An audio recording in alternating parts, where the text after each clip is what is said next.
Okay, so we're back, and no, it's not looking good this time.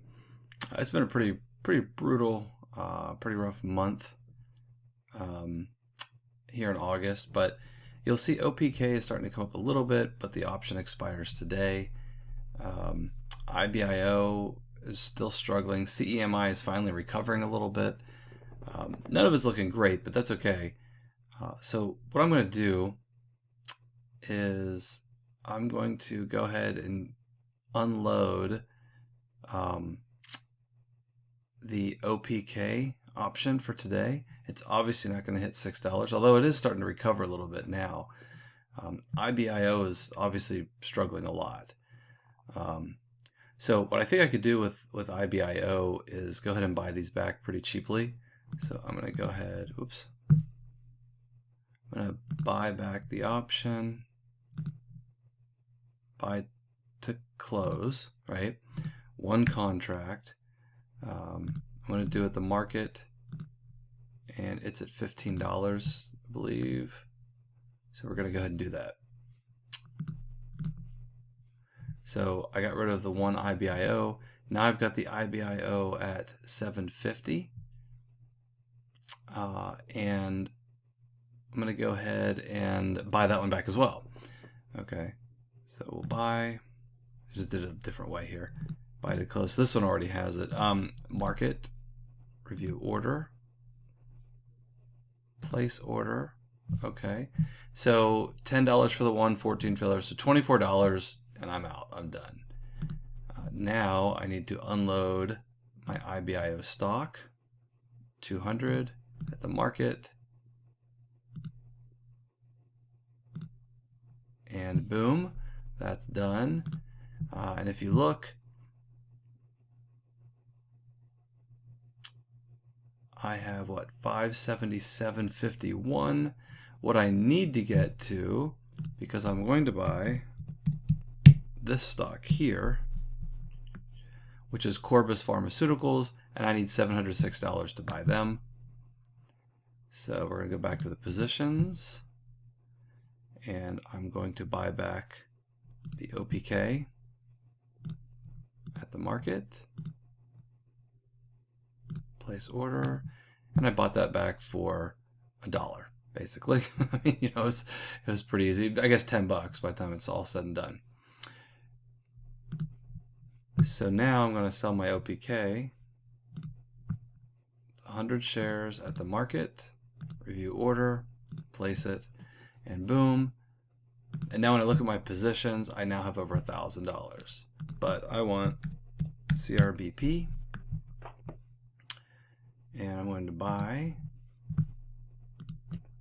100 of those at the market. Make sure it looks good. 691. So we're in good shape there. Okay. So now what I have is I now have 100 shares of CRBP. But what am I going to do with that?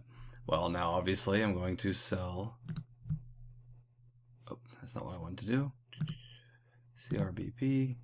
I want to go to the options chain. And I want to sell. And if you look here, there's a 265 and a 235 call for September 18th. Okay. What I'm going to go ahead and do is, because there's only $30 difference, but there's a huge upside potential here, I'm going to go ahead and do this. Now, if I did this, I'd have my 250 for the month. I'd be done. But I'm going to go ahead here, just in case, maybe capture a little gains next month if it goes up some more. And I'm going to sell to open. One contract at the market, review order. Looks like I'm going to make about 230, so that looks good. We'll refresh. And, oh, 238.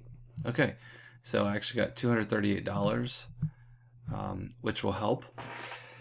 Whew, okay, so what I still have available, of course, is on August 21st, I have the CEMI, which I will be able to sell another option, and that's how I'm going to get to my 250, and hopefully even make up a little bit of some of the losses this month, because it was a pretty big month. You'll see there's no margin balance, okay, and there's 612.79 available, right? So what I could do is I could go ahead and take my 250 for the month of August out now if I wanted to.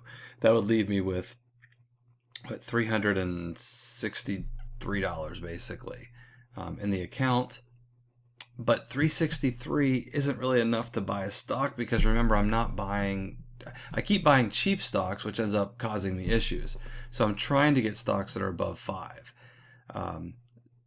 which means I could do that now because I have $600 to work with. But what I'd be in danger of very soon is not having any cash available to withdraw. So I might come back in and do another trade, because what I could do is, remember, if I get something that expires August 21st, then I could still make those transactions. But this one's through September now. Okay, so I've already made the move into September, which means I can't capture any more gains here for the month of August. So I'm a little hesitant to burn through my 250, but it's also limiting my options, my possibilities of what I could invest in. So I'm kind of waiting to see what happens with CEMI. I might just hold on to this cash until August 21st when this expires. Then what I'll do is, let's just say it stays around the same amount, $1,000. That would put me at about $1,600. Now I'd have the I keep saying option, the possibility, not to confuse the word option, I'd have the possibility of buying something like Inovio Pharmaceuticals, for example. If you look at Inovio, they're currently at 1570. Wow, they've gone up a lot. Missed a big opportunity there already. But if you look for August 21st right now, you'd be looking at about for $16.50, even 128, or for $16, 145. But they're also a weekly, so you can see the advantage of going with a weekly. So yeah, I'll have to think about that for a while, but right now I don't have the money for it, and I'm not willing to buy this back, although I could. So I'll have to give that a consideration, because now I realize it's only $25. So I could take a $25 loss here, although an $80 loss here, which maybe makes it not worth it. However, again, if I look at Inovio, it's weekly options. So replacing it with an August 21st here, I mean, it's, I'd basically be breaking even with the trade-off, if that makes any sense. But then I could build from there. So I'll have to give it some thought. If I think Inovio is going to spike, I would go ahead and do it. Otherwise, I might as well just wait till after the 21st, then sell out. Because CEMI could possibly recover. You see, it's going up now. Although I've still lost 76.50. But, I mean, I've made 133 when I sold the option. So net on this one, I've still made money on this one. But I prefer the value actually go up as well. So I'll have to do a little more digging to determine whether or not I want to dump CEMI now and pay the $25 penalty for doing so, or if I just want to hang on to it and see if it can recover a bit more. I've only got about a week to go. So I'll do some digging between CEMI and Inovio Pharmaceuticals, along with a couple other ones I wanted to research, and I might come back and add a video if I had another trade. But right now what we're doing is we're basically trying to recover from where we were. So we have a value of 2,064, but this is really, kind of not realistic, the minus 267. So if you add the 267.50 to this, we would be at 2320. Okay. So we're climbing our way back up to the 2,500, keeping in mind I am going to pull 250 out though. But I have another trade to do by the 21st. So anyway, the point is we are fixing the poor stock choices I made earlier, for lack of a better term, by using our system. So as you'll see by the end of the month here, even if we're a little bit short of our 2,500, we'll have been able to pull out the 250 again, like we always do. So you'll kind of see how even when you don't have a good string of luck, for lack of a better term, it still works. The system still works. So that's it for now. I'm going to go ahead and end this video. And like I said, I'm going to do some more research, and I might even pop back in today and make a change. So that'll just be in the next video if that's the case. Otherwise, the next video will be probably next week, around the 21st of August. So, all right, I will see y'all later. Bye. Bye.